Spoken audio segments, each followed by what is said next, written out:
नमस्कार, मैं हूं स्मृति झा और 10 सूत्रधार पर आपका स्वागत है। आज हम एक ऐसी कहानी लेकर आए हैं जो न केवल प्रशासनिक चयन की प्रक्रिया पर सवाल उठाती है, बल्कि यह भी बताती है कि असली योग्यता किसे कहते हैं। मुंशी प्रेमचंद की कहानी परीक्षा में दीवान सुजान सिंह अपने उत्तराधिकारी की खोज में एक अनोखी परीक्षा आयोजित करते हैं, जहां किताबों का ज्ञान और संस्थानों की डिग्री नहीं, बल्कि मानवता की ऊंचाई परखी जाती है। इस कथा के माध्यम से हमें बतलाया गया कि सच्चा नेतृत्व केवल बुद्धि से नहीं, बल्कि करुणा और कर्म से जन्म लेता है। तो चलिए कहानी शुरू करते हैं। जब रियासत देवगढ़ के दीवान सरदार सुजान सिंह बूढ़े हुए तो परमात्मा की याद आई। जाकर महाराज से विनय की कि दीन बंधु, दास ने श्रीमान की सेवा 40 साल तक की। अब मेरी अवस्था भी ढल गई, राजकाज संभालने की शक्ति नहीं रही। कहीं भूल चूक हो जाए तो बुढ़ापे में दाग लगे, सारी जिंदगी की नेक नामी मिट्टी में मिल जाए। राजा साहब अपने अनुभवशील नीति कुशल दीवान का बड़ा आदर करते थे। बहुत समझाया, लेकिन जब दीवान साहब ने न माना तो हार कर उनकी प्रार्थना स्वीकार कर ली, पर शर्त यह लगा दी कि रियासत के लिए नया दीवान आप ही को खोजना पड़ेगा। दूसरे दिन देश के प्रसिद्ध पत्रों में यह विज्ञापन निकला कि देवगढ़ के लिए एक सुयोग्य दीवान की ज़रूरत है। जो सज्जन अपने को इस पद के योग्य समझे वे वर्तमान सरकार सुजान सिंह की सेवा में उपस्थित हों। यह ज़रूरत नहीं कि वे ग्रेजुएट हों, मगर हृष्ट पुष्ट होना आवश्यक है। मंदाकिनी के मरीज को यहाँ तक कष्ट उठाने की कोई ज़रूरत नहीं। 1 महीने तक उम्मीदवारों के रहन सहन, आचार विचार की देखभाल की जाएगी। विद्या का कम परंतु कर्तव्य का अधिक विचार किया जाएगा।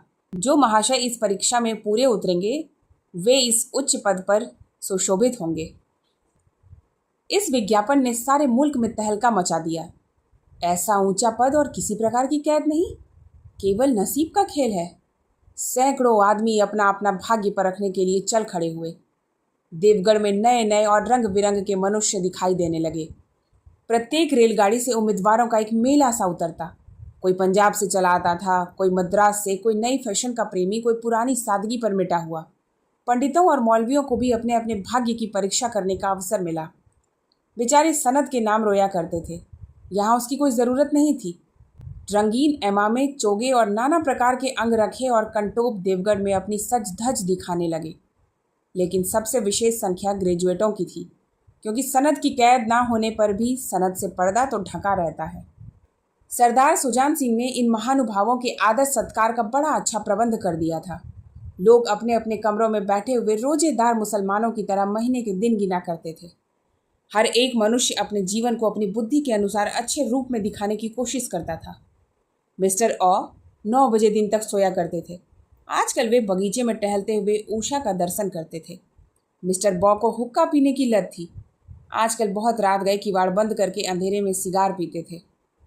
मिस्टर दौ, सौ और जौ से उनके घरों पर नौकरों के नाक में दम था, लेकिन ये सज्जन आजकल आप और जनाब के बगैर नौकरों से बातचीत नहीं करते थे। महाशय कौ नास्तिक थे, हकसले के उपासक, मगर आजकल उनकी धर्म निष्ठा देखकर मंदिर के पुजारी को पदच्युत हो जाने की शंका लगी रहती थी। मिस्टर लॉ को किताब से घृणा थी, परंतु आजकल वे बड़े बड़े ग्रंथ देखने पढ़ने में डूबे रहते थे। जिससे बात कीजिए वह नम्रता और सदाचार का देवता बना मालूम देता था। शर्मा जी घड़ी रात से ही वेद मंत्र पढ़ने लगते थे और मौलवी साहब को नमाज और तलावत के सिवा और कोई काम न था। लोग समझते थे कि 1 महीना का झंझट है, किसी तरह काट लें, कहीं कार्य सिद्ध हो गया तो कौन पूछता है। लेकिन मनुष्यों का वह बूढ़ा जौहरी आड़ में बैठा हुआ देख रहा था कि इन बगुलों में हंस कहाँ छिपा हुआ है। एक दिन नए फैशन वालों को सूझी कि आपस में हॉकी का खेल हो जाए। यह प्रस्ताव हॉकी के मंझे हुए खिलाड़ियों ने पेश किया। यह भी तो आखिर एक विद्या है, इसे क्यों छिपा रखें। संभव है कुछ हाथों की सफाई ही काम कर जाए। चलिए, तय हो गया। फील्ड बन गई, खेल शुरू हो गया और गेंद किसी दफ्तर के अप्रेंटिस की तरह ठोकरें खाने लगा। रियासत देवगढ़ में यह खेल बिल्कुल निराली बात थी। पढ़े लिखे भले मानुस लोग शतरंज और ताश जैसे गंभीर खेल खेलते थे। दौड़ कूद के खेल बच्चों के खेल समझे जाते थे। खेल बड़े उत्साह से जारी था। धावे के लोग जब गेंद को लेकर तेजी से उड़ते तो ऐसा जान पड़ता था कि कोई लहर बढ़ती चली आती है, लेकिन दूसरी ओर से खिलाड़ी इस बढ़ती हुई लहर को इस तरह रोक लेते थे कि मानो लोहे की दीवार है। संध्या तक यही धूमधाम रही। लोग पसीने से तर हो गए। खून की गर्मी आंखों और चेहरे से झलक रही थी। हांफते हांफते बेदम हो गए, लेकिन हार जीत का निर्णय ना हो सका। अंधेरा हो गया था। इस मैदान से जरा दूर हटकर एक नाला था। उस पर कोई पुल ना था। पथिकों को नाले में से चलकर आना पड़ता था। खेल अभी बंद ही हुआ था और खिलाड़ी लोग बैठे दम ले रहे थे कि एक किसान अनाज से भरी हुई गाड़ी लिए उस नाले में आया। लेकिन कुछ तो नाले में कीचड़ था और कुछ उसकी चढ़ाई इतनी ऊंची थी कि गाड़ी ऊपर ना चढ़ सकती थी। वह कभी बैलों को ललकारता और पहियों को हाथ से ढकेलता, लेकिन बोझ अधिक था और बैल कमजोर। गाड़ी ऊपर ना चढ़ती और चढ़ती भी तो कुछ दूर चढ़कर फिर खिसक कर नीचे पहुंच जाती। किसान बार बार जोर लगाता और बार बार झुंझला के बैलों को मारता, लेकिन गाड़ी उभरने का नाम ना लेती। बेचारा इधर उधर निराश होकर ताकता, मगर वहां कोई सहायक नजर ना आता। गाड़ी को अकेले छोड़कर कहीं जा भी तो नहीं सकता था। बड़ी आपत्ति में फंसा हुआ था। इसी बीच में खिलाड़ी हाथों में डंडे लिए घूमते घामते उधर से निकले। किसान ने उनकी तरफ सहमी हुई आंखों से देखा, परंतु किसी से मदद मांगने का साहस ना हुआ। खिलाड़ियों ने भी उसको देखा, मगर बंद आंखों से, जिनमें सहानुभूति ना थी।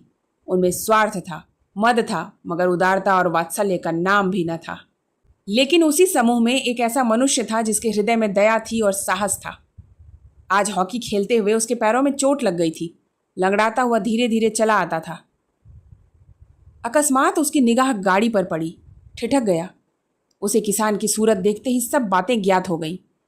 डंडा एक किनारे रख दिया, कोट उतार डाला और किसान के पास जाकर बोला, मैं तुम्हारी गाड़ी निकाल दूं? किसान ने देखा एक गठे हुए बदन का लंबा आदमी सामने खड़ा है।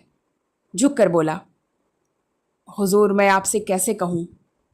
युवक ने कहा, मालूम होता है कि तुम यहां बड़ी देर से फंसे हो। अच्छा, तुम गाड़ी पर जाकर बैलों को साधो, मैं पहियों को ढकेलता हूं, अभी गाड़ी ऊपर चढ़ जाती है। किसान गाड़ी पर जा बैठा। युवक ने पहिए को जोर से लगाकर उकसाया। कीचड़ बहुत ज्यादा था, वह घुटने तक पानी में गड़ गया, लेकिन हिम्मत ना हारी। उसने फिर जोर किया। उधर किसान ने बैलों को ललकारा। बैलों को सहारा मिला, हिम्मत बंध गई। उन्होंने कंधे झुकाकर एक बार जोर किया तो गाड़ी नाले के ऊपर थी।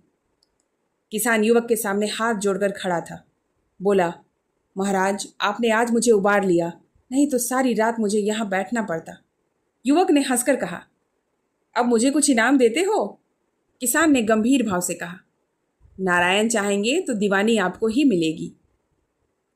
युवक ने किसान की तरफ गौर से देखा। उसके मन में एक संदेह हुआ, क्या यह सुजान सिंह तो नहीं है? आवाज मिलती है, चेहरा मोहरा भी वही। किसान ने भी उसकी ओर तीव्र दृष्टि से देखा। शायद उसके दिल में संदेह को भांप गया। मुस्कुरा कर बोला, गहरे पानी में बैठने से ही मोती मिलता है। निदान महीना पूरा हुआ, चुनाव का दिन आ पहुंचा। उम्मीदवार लोग प्रातः काल ही से अपनी किस्मतों का फैसला सुनने के लिए उत्सुक थे। दिन काटना पहाड़ हो गया। प्रत्येक के चेहरे पर आशा और निराशा के रंग आते थे। नहीं मालूम आज किसके नसीब जागेंगे, ना जाने किस पर लक्ष्मी की कृपा दृष्टि होगी। संध्या समय राजा साहब का दरबार सजाया गया। शहर के रईस और धनाढ्य लोग, राज्य कर्मचारी और दरबारी तथा दीवानी के उम्मीदवारों का समूह, सब रंग बिरंगी सज धज बनाए दरबार में आ बिराजे। उम्मीदवारों के कलेजे धड़क रहे थे। जब सरदार सुजान सिंह ने खड़े होकर कहा, मेरे दीवानी के उम्मीदवार महाशयों, मैंने आप लोगों को जो कष्ट दिया है उसके लिए मुझे क्षमा कीजिए। इस पद के लिए ऐसे पुरुष की आवश्यकता थी जिसके हृदय में दया हो और साथ साथ आत्मबल। हृदय वह जो उदार हो, आत्मबल वह जो आपत्ति का वीरता के साथ सामना करे। और इस रियासत के सौभाग्य से हमें ऐसा पुरुष मिल गया। ऐसे गुण वाले संसार में कम हैं, और जो हैं वे कीर्ति और मान के शिखर पर बैठे हुए हैं, उन तक हमारी पहुंच नहीं। मैं रियासत को पंडित जानकी नाथ सा दीवान पाने पर बधाई देता हूं। रियासत के कर्मचारियों और रईसों ने जानकी नाथ की तरफ देखा। उम्मीदवार दल की आंखें उधर उठी, मगर उन आंखों में सत्कार था, इन आंखों में ईर्ष्या। सरदार साहब ने फिर फरमाया, आप लोगों को यह स्वीकार करने में कोई आपत्ति ना होगी कि जो पुरुष स्वयं जख्मी होकर एक गरीब किसान की भरी हुई गाड़ी को दलदल से निकालकर नाले के ऊपर चढ़ा दे, उसके हृदय में साहस, आत्मबल और उदारता का वास है। ऐसा आदमी गरीबों को कभी न सतावेगा। उसका संकल्प दृढ़ है और उसके चित्त को स्थिर रखेगा। वह चाहे धोखा खा जाए, परंतु दया और धर्म से कभी न हटेगा। तो यह थी परीक्षा, एक ऐसी कहानी जो हमें याद दिलाती है कि असली योग्यता का मूल्यांकन संकट की घड़ी में होता है। जब सभी उम्मीदवार अपने अपने गुणों का प्रदर्शन कर रहे थे, तब एक व्यक्ति ने घायल होते हुए भी किसान की सहायता की यही था असली चयन का क्षण। यही वह क्षण था जब इंसानों के बूढ़े जौहरी को बगुलों में छुपा हंस मिल गया। मुंशी प्रेमचंद की यह रचना हमें सिखाती है कि नेतृत्व का पद केवल योग्यताओं से नहीं बल्कि संवेदनशीलता और सेवा भाव से मिलता है। आज के लिए इतना ही। 10 सूत्रधार पर हम फिर से मिलेंगे एक नई कहानी के साथ। तब तक के लिए नमस्कार।